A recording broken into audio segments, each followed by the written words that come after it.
Hi, it's Chris Titley here. On this week's episode of Scoreboard, I'm joined by Jarryd Lyons. Jarryd, thank you so much for being part of this series. No, thanks for having me, Chris. Jarryd, 2024, I'm going to start with that. How's 2024 been for you? Yeah, I guess it was a bit of a whirlwind year in the end. Sort of football, I knew it was coming to an end, so I was looking to life outside of football, but at the same time it was a really exciting year with the footy club, and obviously the team was going really well. Both teams as well, which was good, the VFL and the AFL. So I really enjoyed my year, and got to the end and got to do the parade in front of home fans, which was really nice, and they were very welcoming and made it a really special day with the family. So yeah, overall it was, it might look from the outside it was a tough year, but I had a really good time, and I think I picked the right time to finish up. Yeah, just on that, why do you think it was the right time? Oh, just talking with people and obviously speaking with fags and things like that sometimes it's easy to go an extra year, but then it ends up being a tougher year. And I think a lot of people said that if you're a year early, it's actually better than being a year late. So I don't think there's ever a right time, but 14 years in the system and only playing a couple of games this year, and it was probably going to be the same next year. So it was the right time to step away and let some young fellas come through and enjoy their footy. Can I ask you about your relationship with AFL, if you want to talk about that and whether that's changed over the last 14 years or so? In a way, it starts off as a young kid just trying to play one game. I reckon it's just one game. That's all you want to chase. And that was the dream? Yeah. As a pick 61 in the draft, one game was fantastic. I didn't get it in my first year, so I was always striving for that one game, and it came in the second year where I really started to play some good footy at Adelaide, and got an opportunity, and that one became 3 in a row, and that was it for that year. I think that was 2012, and 3 was fantastic. I got to call myself an AFL player because, I mean, those high picks and stuff, they're obviously got different goals to the guys that scrape in and aren't expected to do too well or play too long. So yeah, that was my second year, and then third year I played 9 games, and then I think it was like 10, and then 12, and then 15, and then 20, and that's when I really felt like an AFL player and felt like I belonged in the system. And it goes as different levels. Like then you become respected, and then because you've got to earn the respect as well. So it's been a crazy career, but I owe the game owes me nothing in a way. I've 14 years in the AFL system when the average career is 4. I've been very happy. 194 games now, looking back. How do you feel? Yeah, I'm in a way proud. I never did it the easy way. I always fought and scrapped every inch to get every game I had, and I played every game like it was my last. And especially coming to Brisbane it was tough to move after just a couple of years on the Gold Coast, and I felt like I had unfinished business in a way, but I knew there was an opportunity coming up here, and they sold it to me as an opportunity. I guess it was the best decision I've ever made coming to Brisbane.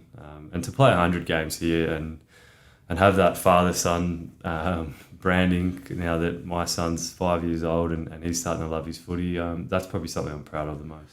Just on that, the move from Adelaide to Queensland, how big was that for you?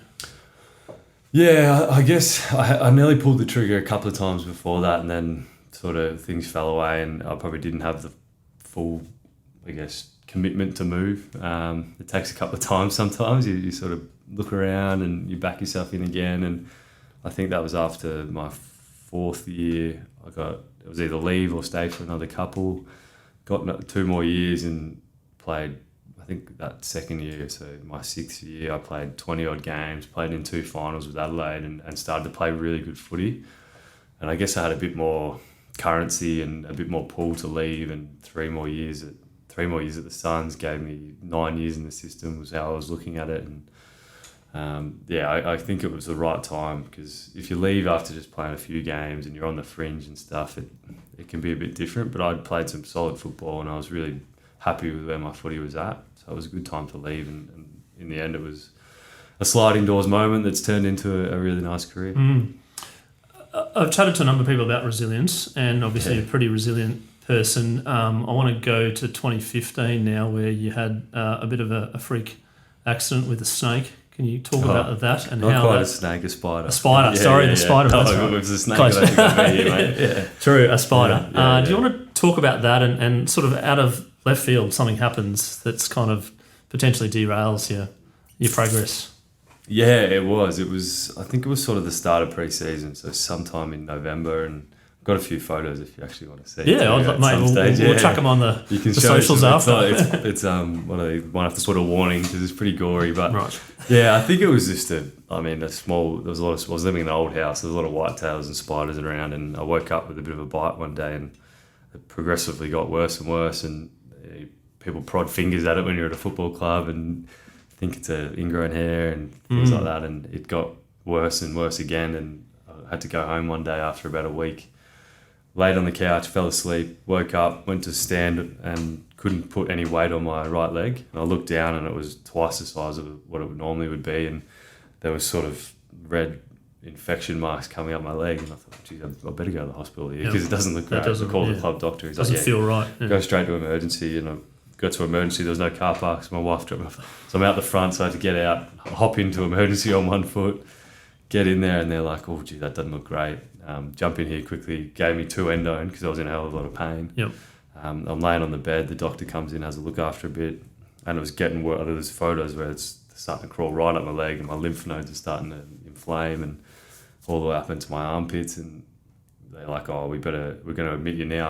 I think you need a severe case of antibiotics quickly." So hospital was just up the road. They took me in there.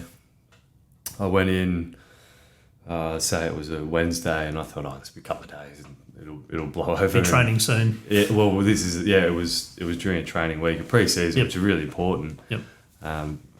Went in, actually might have even been a Monday. Went in, got it all sort of done, and they go, "Yeah, this looks pretty bad. We're going to take your bloods. We'll give you some antibiotics now just to get you started." They do that. Comes back, golden staph, which is quite a severe staph infection, and they said, "Oh, you're going to be on a drip now, at IV antibiotics every 6 hours for could be up to a week." I was like, "Pardon, a week?" And So I was like, I was only in my 4th or 5th year, establishing myself as a player, and basically to lay in bed for a week. And it didn't really matter because I couldn't walk, so I've sort of laid there every 6 hours. So 12 o'clock at night, bang, they come in, needle in the arm. 6 a.m, bang, come in, needle in the arm. By the end of it, though, all my veins have been needled. Can't really sleep or get any continuity. I'm trying to find a new vein I've got on the top. And far out. Yeah. I think we ended up doing a couple in the top of my arm and things like that. And eventually the bubble on my leg started to get bigger and bigger and burst in the middle of the night. And there's photos of all this blood. They won't be going on social media. Yeah, we'll just keep that, and then, it finally burst and I was able to actually walk around. So that was by day 5 or 6, but they still wanted to keep me in for a couple more. So they'll let me walk out in the street, go get a coffee, go have lunch and stuff. But I'd have to come back and be there on every 6 hours. So finished the week's worth and had a beautiful scar. Probably if anyone sees about that big on my leg for a long time, which is kind of gone now. But yeah, it was a whirlwind week. I never really had any standard injuries, but I've had some strange ones like that, and at one stage I'd damaged my voice box and lost my voice for 6 to 8 weeks. Like I literally couldn't speak in a room unless it was completely silent and talking. And the cause of that? No idea in the end. It was just either not a cold concert that you went to. It was just a cold or something that I wasn't speaking properly, and damaged my vocal cords. I had to go and see a vocal coach. And it's pretty hard to play footy without your voice. Well, this was in 2016 when I was in the AFL side playing every week. So we'd get to a centre bounce and I'd pretty much have to have all the Scotty Thompson, Sam Jacobs, all these guys come in, and I'd have to whisper to them what we want because I couldn't speak at all. Just had to wave my hands around. So I'm going to ask a question on that. I went to the 23 grand final and obviously watched this year and whatnot, but the noise when it comes into AFL, and particularly in finals, goes up a notch. How do players communicate with each other? Is it something which you talk about that you can't actually sort of yell because maybe the noise, and sometimes the refs whistle as well, umpires whistle, you can't hear? Is it something that players think about? The hardest part is the different grounds. So if you are talking about the Gabba, and that 35,000 feels like 200,000 if you compare it to the MCG, because everyone's a lot closer and the noise seems to be more centralised into the ground. So it's actually, I find the Gabba is a lot harder to talk than it would be at the MCG on grand final. So without a voice playing at the Gabba is not bad. Yeah, well, I was at Adelaide Oval at this point in time, yeah. which is actually all right because of the open stadium as well, so the noise filters out.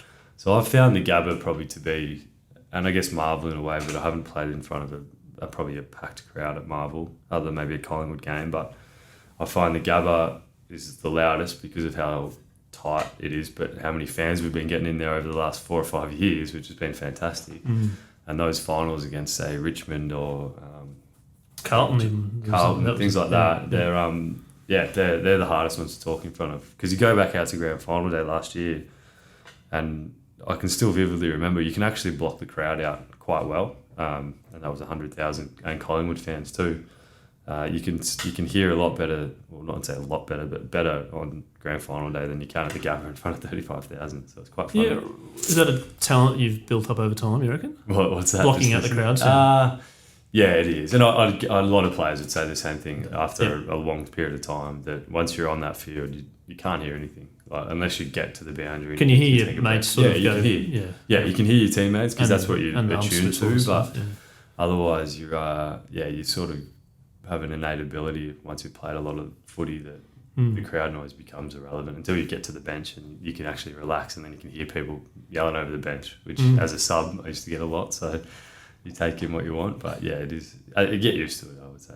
Touching on the Lions over the last 6 years, I think you made your debut at 2019? 2019, the period that you've been there, which has been 5 years? 6 years. 6 years, sorry, 6 seasons. Has been the 6 seasons where they've gone from not being in the 8 to being a dominant team. Can you talk about the group, the legacy that you think that they'll can build?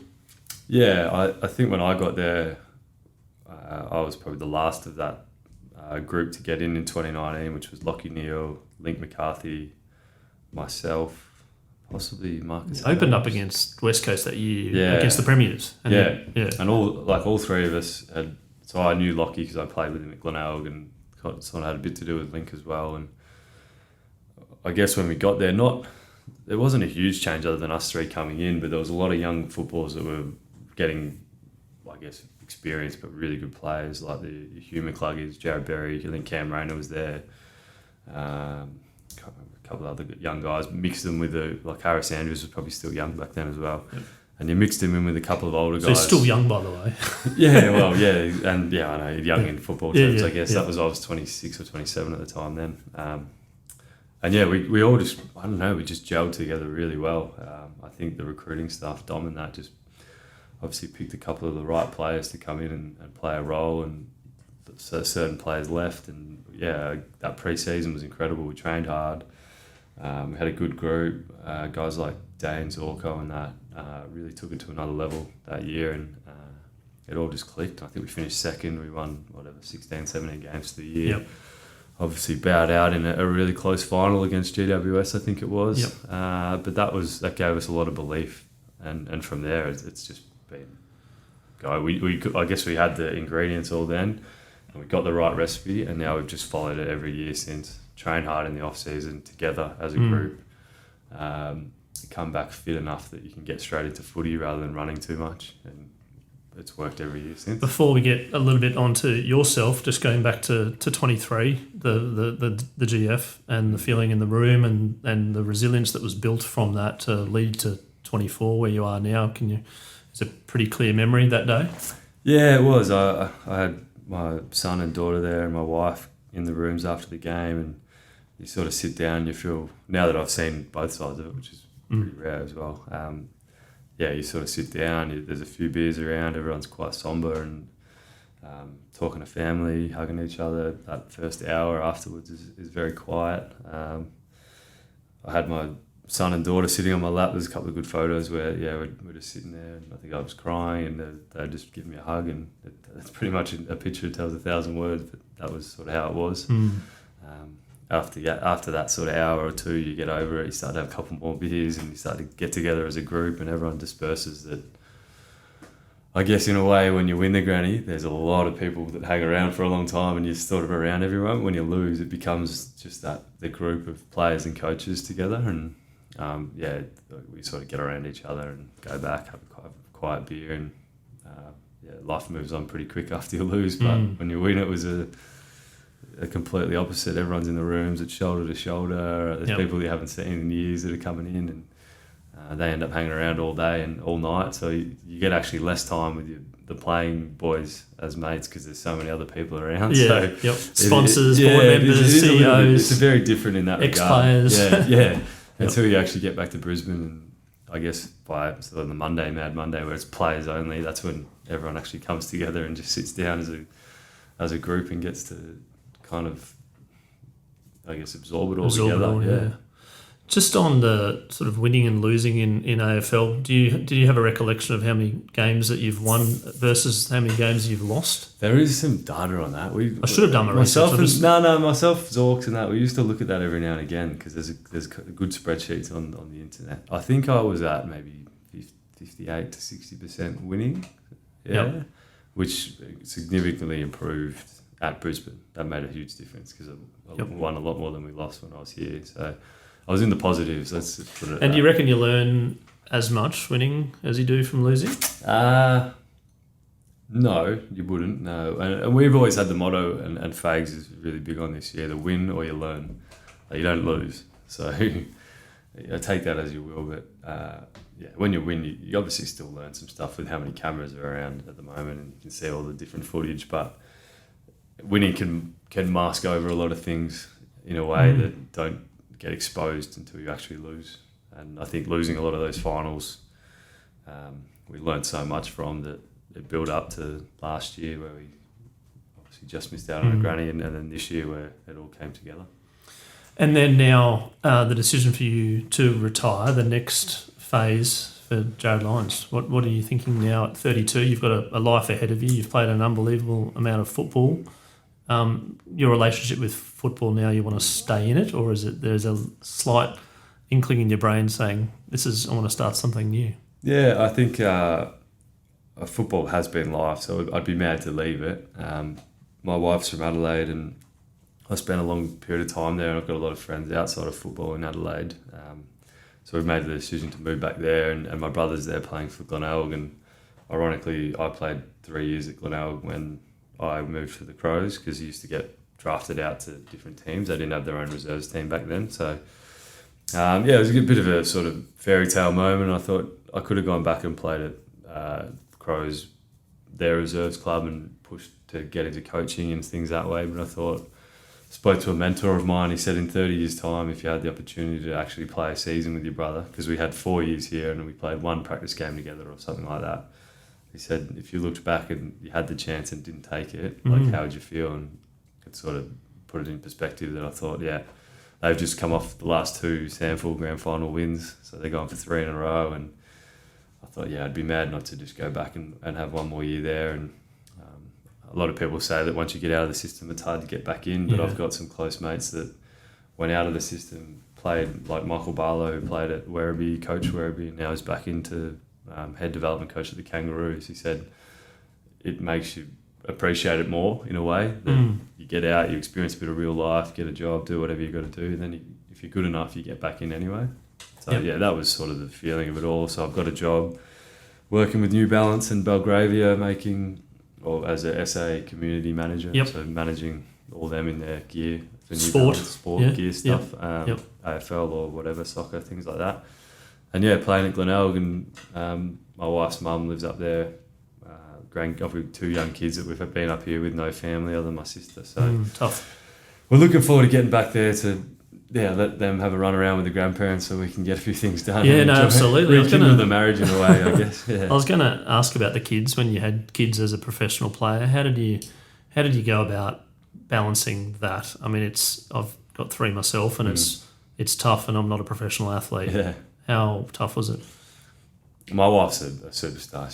She's been phenomenal because I guess you move away, and as an interstate player, it's completely different to what the Victorians will be used to because they're playing at home maybe 15 times out of the year sort of thing. So we just, I guess it's something that we never knew otherwise. So I'd be away every second week, hands down. Your fixture comes out, you know when you're going to be away, you know when you're going to be home. when we had And set. you'd leave, on the Thursday for a Saturday game or something? Yeah, no, it's normally the day before. Okay, And night games, you'll come back the day after, but day games, you get back and see. Sometimes only one night, two is probably max. But luckily, as a professional athlete, she doesn't need to work either, which is nice. So she can look after the kids and things like that. And it's very tiring. Like one's okay, two's a completely different story. Like I find it, I get an hour or two with them by myself and I'm exhausted. So. Yep. And then when one of them has gastro and you start feeling ill, and but as an athlete, you got to leave the house. You can't stay there. And so the domain in your head, you kind of it's against all that you want is to stay there and help. But then you go, well, if I get it, then the whole footy club's going to get it, and it's a disaster. So you sort of go, well, I got to leave. Or same when COVID was going around, like you couldn't go and see people, or we get COVID and things like that. So. It is a completely different environment, and luckily my wife absolutely nailed it, and she was happy and she did really well. And we put a sleeping program in, which our kids have been unbelievable sleepers, which I know as parents is a godsend. Yep, and you touch a little bit of wood, right? Yeah, exactly. So they still sleep very well at 5 and 3. So we're very lucky that in the evenings we can wind down a little bit at least. Are you going to spend more time with them? Is it a conscious effort now? At the last couple of weeks, I have. Yep. Obviously, when you go into work, it's going to be probably more stuff to do work-wise, so I'll see him less, and my son goes to school. But I'm proud that as a footballer, you still get home at a good hour. Like a lot of the time, you're home by 2, 3, sometimes even earlier. So I spent a lot of time with him over the last 3 or 4 years, which has been fantastic. I think it's actually easier to spend time during the week with your kids as a footballer than working 9 to 5 sometimes. So I'll be away a little. I'll be out a bit more doing work, but it's a bit more of a flexible job. I made sure of that so that I can spend some time with them too. Now I'm going to go on to some characteristic traits, whether you are or you're not. I'm going to start before I do that. In an interview with Paul Roos the other day, we talked about what he thought was his at the top of his game. What he thought was he was better than someone else at. So I'm going to ask you the same question, and he defines it as a superpower. What do you think your superpower was? As a characteristic as a player, or as in a physical attribute, or more of a more as a player? Like, were you the fastest, most skillful? As a player, my footy brain was probably something that helped, because I was never fast. I was never an elite runner, but I could read the game really well. Football, cricket, those sort of sports, golf, I can read the game really well. That's probably something. If I was fast and could run, I'd still be playing AFL, I reckon. But the ability to read the game quick enough that I don't need to be quick because I can get to the right spots. And then probably on that is I've worked a lot on my hands for a long period of time from when I was a young kid, whether I was wicket keeping or playing with my man. Yeah, so innate ability to touch the ball and use it really well was probably something that I made sure I could do. As a former lower grade wicketkeeper, I think wicketkeeping does get you involved in the game, obviously. Every ball, so you bowl a spell, you get taken off, you get out, you're out, but wicketkeeper, you're in the game. So you're kind of learning about the game. Yeah. Where did you think you became, where your brain sort of ticked over with AFL, where did that come from, that reading the game and being strategic? From my old man. He's the same as me. He was never fast, never endurance based, but he was a wicket keeper, really good cricketer and a very good footballer at the same time. And I learned everything from when I was 5 to say 16, 17 off him, and a lot of his mates too. He grew up in a big sporting environment. I think he's a Sandringham VFA Hall of Fame member now, so 150 odd games, premiership player in that regard. So I grew up around a lot of footballers, and he's still coaching lawn bowlers now. Like, he's a really good coach. So sport was just blood. Footy, cricket. I tried baseball, tried everything when I was growing up, and golf as well. I got down to about a handicap of 4. So everything I tried, I was really good at sport wise. And I put that down to my old man. He's got the same ability to read the game as me. So when we watched the game, we didn't just watch a game of footy. We analysed the game of footy when we were growing up, and he'd watch me play footy, and we'd talk about the game in a way that is more direct about the footy and what you're doing, rather than just watching a game and barracking. Like, he never had a team that he supported, and I kind of felt a little bit the same. Not even the team he played for, Melbourne. He did, yeah. He played for Melbourne. I mean, he liked him, but I sort of backed for St Kilda growing up just because a couple of my mates did, but I never felt fully connected. I liked the game in general. I never actually got passionate about a team, and I think that's probably made a difference as well, because I watched all games, and you watch them with that helmet on of being a coach or unbiased, things like that. cognitive bias. It's certainly, now that I look back, you never realise it, but it obviously made a huge difference. Yeah. Did you think or aspire to become a professional sports person when you were growing up? I would have loved to be a cricketer. Yeah. Why is that? I just loved the game. I loved fielding. Still love the game? Yeah, I still love the game a lot. I'm looking forward to playing actually when in South Australia. Maybe Premier grade or lower grades. I don't know if I'd make it back up there, but I played a bit of last man standing here with Luke Hodge, and we had Ryan Harris coming our team, and Cam Bruce plays a lot. Hopefully off a short run. Yeah, I didn't even think he bowled in the end. But yeah, cricket was that was my game until I was probably 16, and I was forced to choose. And I was okay. I could bat okay. I could bowl a little bit. I could wicket keep pretty well, but I could field better than anyone. That was probably my. How do you reckon you would have gone in this modern day era of cricket? Were you a test player? You think? I would have been very much swashbuckling opening bat Adam Gilchrist style. I would have been much better suited to the T20 game with the fielding and the ability just to hit the ball and work it around and things like that. Like I could bat all right, but I could stand at cover and cover point on the boundary and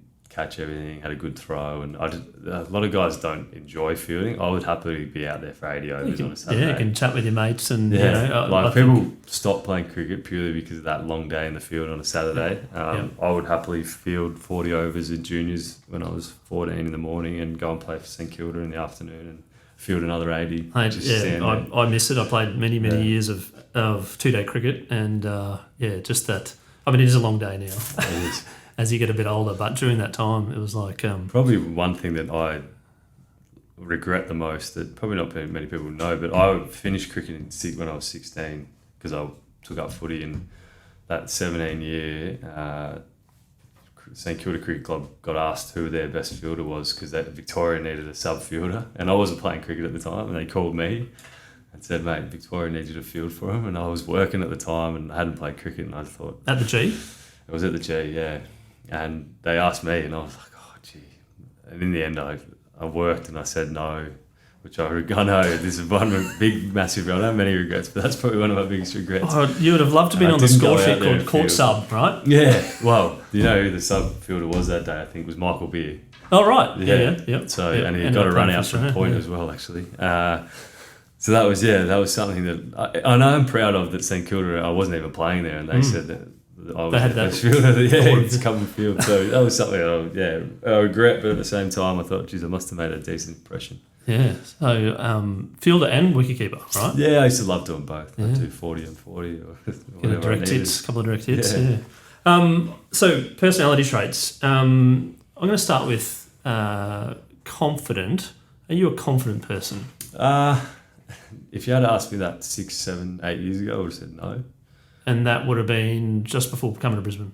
I even sort of started a bit throughout 3 years into footy. When I got to Gold Coast, after that 2016 year where I played a lot more footy, I became a lot more confident in myself. I guess it came with playing footy and that acceptance of what the AFL was like. It was a bit like that. I'm a very reserved person. Okay.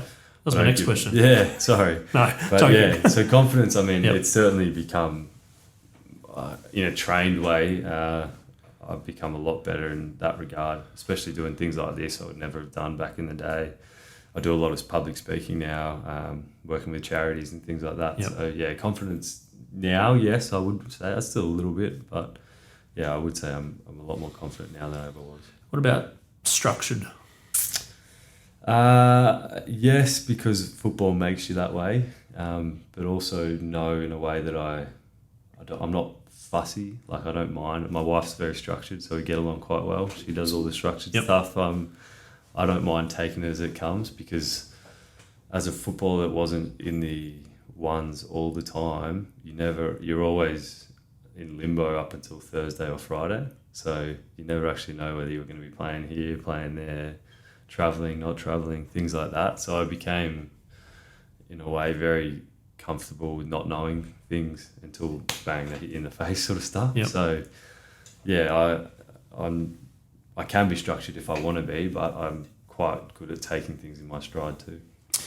Retirement brings a whole new level of Yeah. probably unstructured life, like because there was a routine and as a professional player, you knew who you're playing this week, you knew when you're travelling, you knew when you're going to do the sessions and all that sort of stuff. How do you think you're going already in the first couple of months of making sure that there's a routine somewhere, maybe? The first, I guess, the first and hardest bit has been being able to just go, I got to go for a run when it's not actually my job anymore. And Yep. my wife's really good with that. We actually, my mum came over the other day and we went for a run together because she likes being fit too. The first time you've been able to do that. Yeah, it is. Yeah, it went a long time. So yeah, it's in a way it's been quite nice. You sort of just pick and choose. You're not fully directed on how you got to run and all the tough stuff. You can actually just go for a run and it's nice. You just run around the streets, do whatever, as opposed to doing the fartleks interval stuff that you've got to do as a footballer. So in a way, that's been quite nice. And it's been almost 2 months now where a bit of time with the family, being able to go and see mates at night, have beers and things like that, where you're very regimented as a footballer. If you're going to have a drink, you might have 20 on a Saturday night and then that's it. You don't touch another drop, but just having 2 or 3 beers every now and again. Yeah, because you can, right? Yeah, you can. And you're 32, you right? don't So feel terrible you're about not old, it. right? Yeah, you don't feel bad about doing it. And I think in the way football is now, it's changed a lot since I started as well, where kids have everyone's just really professional. The whole game is just professional. Everything's, even just having one beer, people won't have one because it's just frowned upon. And people take photos and things like that. Which didn't happen in our day. I've got a question on that, actually. A person coming into the AFL this year, maybe they've been drafted, looking back at your career, what sort of advice would you give them? I would say don't pick the people that you want to take their opinions on board, because when you get in, there's going to be 1,000 opinions and noise there's everywhere. A lot of noise. And I reckon I probably took in too much noise early on because I was playing good footy in the sample and I wasn't playing AFL, and then all of a sudden there's 1,000 people giving their opinion on whether you should be picked or why, or what did you do to the coach and all that stuff, and you start to believe it a little bit. A lot of the family start talking to you and saying, oh geez, you should be in the side or things like that, and all of a sudden there's 1,000 different angles coming at you, and eventually I just thought, it's not, I'm not playing because it's probably, I'm not doing something not right. So speak to the right people, speak to the coach, speak to your mentor or whatever, and just get a direction and go that way. And I think it took me 4 or 5 years before I did that properly. And lo and behold, I started playing my best footy and played. And becoming confident as well. Yeah. I played, I think, say 20 games in that my 6th year, and that left me on 55 when I left Adelaide. So in 5 years... 11 a game, half a season, basically. 35 games in 5 years, because AFL games, something like that. 7 in, yeah. And because I was in and out, and I just never quite nailed it. Then 20 in that year, and then obviously played a lot of footy since then. So almost 100 and something in 6, 7, 8 years on that. So yeah, I think I just picked the right people. Like Scott Camperelli was really good for me at Adelaide. Hard but fair, and I've always been a hard but fair guy. I like that. I don't like to be beat around the bush, and I'll just tell me and I'll go and do it. That's sort of that's probably the motto I developed. Like, direct feedback's fine. Direct feedback, you would have got a number of times not being picked, right? And saying this is, you're not good enough. And do you ask why? Is there particular reasons? Do you take that on board, or you just wear it and grin it and bear it and right, I'll be back next week? Yeah, and I think for me it was always the same thing. Too slow or not fit enough was it. There wasn't much else to it. So when I really knuckled down, had a really good off season into a really good pre-season, I took those factors out, and bang, I was playing every week. So yeah, that's why direct feedback's great. You got something to work on, it's tangible, you know how to fix it, you can do it, bang. And Phil Walsh was terrific like that. He was unbelievable. Every week he'd sit down with you if you're out of the side. There was like, say, 10 guys that were close, and he'd just take them all out for coffee every single week and say, how do we get you in? What do you think? This is what I think. And yeah, he was... Yeah, won the game, lost too soon, because I think he would have been really amazing and would have left a great legacy. Are you a goal setter? A soft goal setter, yeah. I like to not look too far ahead, but enough that I know what I need to do in that short period of time, or in the moment, say a training session, like I know what I have to do to make sure I can play well on the weekend, or I know what I have to do during the off season to have a good pre-season, to have a good year. But I don't put goals as in things to get to playing footy, because there's so many obstacles that can get you in the way, and getting injured and all that can... So variables, you're like, okay, I want a goal, and all of a sudden you get bitten by a spider. Exactly right, yeah. And that ruins my off-season, which ruins pre-season, which makes it hard. So, but in the back of your brain as a Lions camp, I'd imagine any team, that they want to win the premiership, right? They want to get to September. The ultimate goal, yeah. But then obviously week by week it's like, well, you don't know what the variable brings, whether there's rain or whether there's injuries or whatever it might be. Control the things you can control. I was just play consistent footy. That was it. So that's the goal. So work back from there. Have a good off-season into a good pre-season. Yep. Do all your touch work, all that sort of stuff, which becomes... You don't even realise it becomes autonomous in a way. Like, you're just doing it every week. You have a really set training plan and things like that, and you don't realise until you retire and you look back and go, yeah, I did that right, or I did that wrong. Dale Morris said that he used to wear blue jocks every game as part of superstition. Are you a superstitious person? Yeah, I would have said no, but then I look back and go, I wore the same skins every game religiously until they were worn out. And so you had to know where they were? Yeah, right. Or they had to be washed and then worn. Yep. I'd always have one Gatorade or Powerade, depending on the sponsors were, the night before a game. One the day of. We've got two sponsors in this podcast already now. Thank you, Gatorade and Powerade. One the day of, and one the day if it was a day game, or two if it was a night game. Yep. And then pasta the night before was always a thing. So simple ones that you could the same pasta or a different pasta? It didn't matter too much. It just had to be. Sometimes I'd have one and play poorly, and then I'd change it. All right, okay. Not often though, but yeah, I prided myself on my consistency. But in a way, I knew that wasn't why I've played bad. And a lot of people make that excuse as to, I had the lasagna. Yeah, and I played poorly. No, Yep. I was never like that. I always owned it. I'd own it if I played poorly or didn't do something that I wanted to do. It was never to do with not having a Gatorade or a Powerade or pasta or whatever. It was because something either mentally or physically wasn't quite right. So yeah, I always owned that even if something didn't quite go right, I'd still go out there and play well. Mm. Some of the other traits from the guests that I've interviewed have come through as a lot of them have been empathetic. Are you an empathetic person? Yes, I am. And so is my son, actually, which I'm really glad he's got that trait too. I've always looked out for other people in a way, and I guess now that how hard I had it, and I've given a lot back now in a way that I didn't do at the start of my career to people that, especially in that mental health space. I've really enjoyed working in that space, and I would say I am, yeah.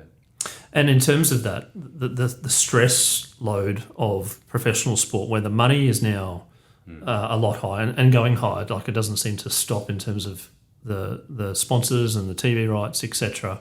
The pressure on one from a mental health point of view, as a spectator, seems like it's getting more and harder for each person. Can you talk about your experience and feeling a heap of pressure when that ever got to you? It's funny because it didn't really, because I think as a low, it depends how to describe pick 61, so high, low, I can't remember how they work it. Draft pick, didn't do a lot early. No, I didn't have pressure on me to get there. I think people respected the fact that I grinded my way to get there, and then whatever happened was a bonus. It wasn't expected of me. You weren't the number one draft pick. Until probably in my Brisbane career where I was playing well a lot. So if I didn't play well, then you sort of feel the pressure in a way. But I played well a lot that I never played 2 or 3 bad games in a row, which was great. So my consistency was always good. I always tried to give back to the fans. I never tried to be arrogant. I never tried to do any of that stuff. I think when you put yourself out there as that sort of person, you're a lot easier to attack. And I think you can see it with all sports people. If you've got that ego and you've got the out there personality. Is it selfish or not, you think? Or like the selfishness comes through a little bit? Like maybe on the field but then also off the field? Yeah, and people see it. People see right through any bravados and things you put on. I always just tried to be genuine. What you saw is what you got from me, and I guess people resonated with that. And I probably noticed it the most when I left, because I hadn't played a lot of footy over the last 2 years, but God, the fans were incredible, the way they cheered me on grand final day, and the messages I received from people and telling, I was very humbled, because I never expected that. I was always just an okay footballer who did some good things for a while, but it was really special the way people spoke about me. And I guess, I've always been a family man who reserved, keeps to myself, just goes out, plays footy, loves to give back to a lot of kids. I like to do a lot of stuff, clinic-wise or things like that. I think I listened to something Shane Warne said one day that, like, someone would always say he'd be the last one out signing autographs and all that sort of stuff when he didn't have to be. And I thought, well, if he can do it and he's the greatest cricketer in the world, then I can give back a little bit. Like, it's not that hard. So, it's something that I've enjoyed over the last 5 or 6 years, because once you play good footy, you have a bit more of a presence to be able to do that. It's not just a 10-game player doing it. Like, you actually respect it. So it's been really enjoyable. And you're out having breakfast and you're having some family time, and then people come and recognise you. How does that feel? It's very humbling. And I'll always give them time. Like, they want a photo, they get a photo, or they want to talk, anything like that. And my wife's great like that. She's happy to. And the kids really love it too now. Like, they've started to understand footy, and they come out and watch a lot of VFL games and things like that, or on TV. So, I'll always have time for a photo or an autograph or anything. I think that's the least I can do. One final question in regards to kids. We're talking about kids playing sport. There's now probably an elevated level of pressure because of the professionalism era and the money at the end and the full-time job that you can become an athlete. There's kids playing for enjoyment, and there's kids wanting to be that athlete. What's some advice that you can give to maybe a younger self now, maybe your 5-year-old, when they start playing a bit of club footy or club sport? I still remember back when I was 15 and 16, I didn't make a cricket side, actually. I made the last 20 and then missed out on the cut, and I was devastated. And Mum and Dad were like, well, there's another one below that you can go and try out for. And I was just like, I don't want to do it. I don't want to put myself out there or whatever. And in the end, they sort of made me go, and it was sort of Hatch Cricket in Victoria, which is the sub-district clubs get a team, but they're all under 15s or something, 16s like that. And played 2 years of that. I actually captained the second year, and I wasn't even going to go down there that first year. And met some mates, had the greatest time of my life doing that. And then I sort of realised that you've got to put yourself out there, even if you miss one, you miss 2 teams, you don't do something you wanted. Like, it's not always going to be smooth all the way through. Football-wise, I was just very average up until under 15. So under 14s, I don't reckon I'd come top 3 in the best and fairest from under 9s to under 14s. 15s won best on ground in grand final. 16s came third, and 17s won the best and fairest. And then all of a sudden, 18s, I was at Sandringham Dragons playing TAP Cup and drafted. They're drafted, yeah. So from 15 to 18 was the only period I ever thought, okay, I'm good at footy. Otherwise, cricket was life.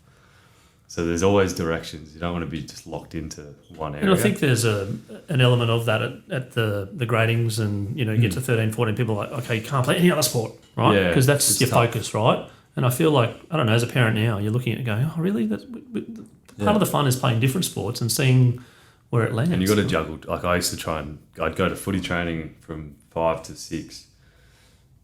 And then go to cricket training from 6 to 7:30 and the indoor nets and stuff like that. And I was absolutely exhausted, but I just loved it. But you loved it, yeah. So I just did them, and it got to a point, like, I was trying out for the under 16 Vic squad and playing some really terrific footy at 15 as well, or 16. And like, I'm in the MCG nets bowling with players like a couple of guys that actually made it. I think Ash Agar might have been in there, and 98 and number 11. Yeah, Peter Hand. I actually captained Ash in our school cricket team to a premiership. So, right, he's still playing now. He's still going. Yeah, I saw him at the airport not long ago.